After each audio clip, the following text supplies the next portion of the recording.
শুরু থেকে থাকার কথা ছিল, আমি আসলে আমার সৌভাগ্য হলো না থাকার। তো বিদায় বেলায় হয়তো বা আর একটি গানই বা দুইটি গানই হতে পারে।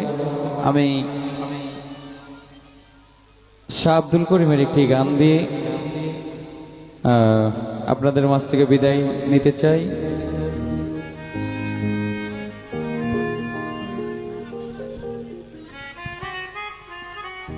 জি,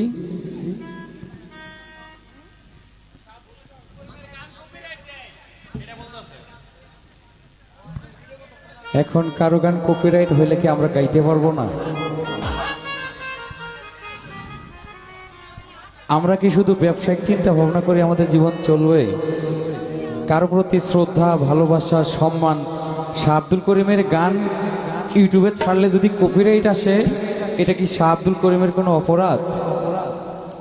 আমাদের মতো মানুষদের অপরাধ। কিছু শ্রেণীর মানুষ এগুলো একটা বিশৃঙ্খলা সৃষ্টি করেছে। তাহলে কি এই সাধকের গানগুলো হারিয়ে যাবে আমাদের মাঝ থেকে? আমরা কি শুধু তাদের গান ব্যবসা করার জন্যই গাই? আমাদের ভালো লাগা, আত্মা তৃপ্তির একটা ব্যাপার এখানে জড়িত।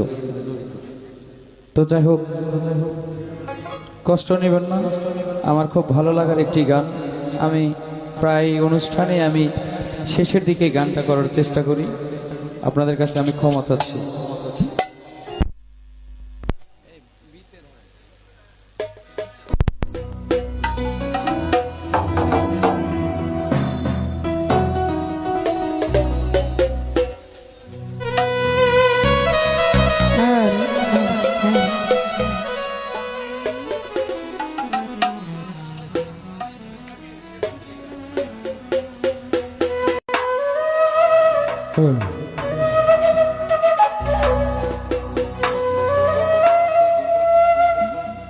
ও প্রাণনা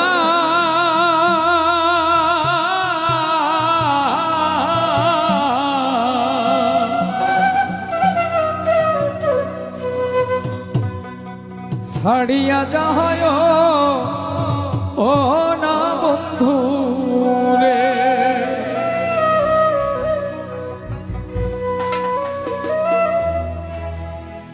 কথা রাখো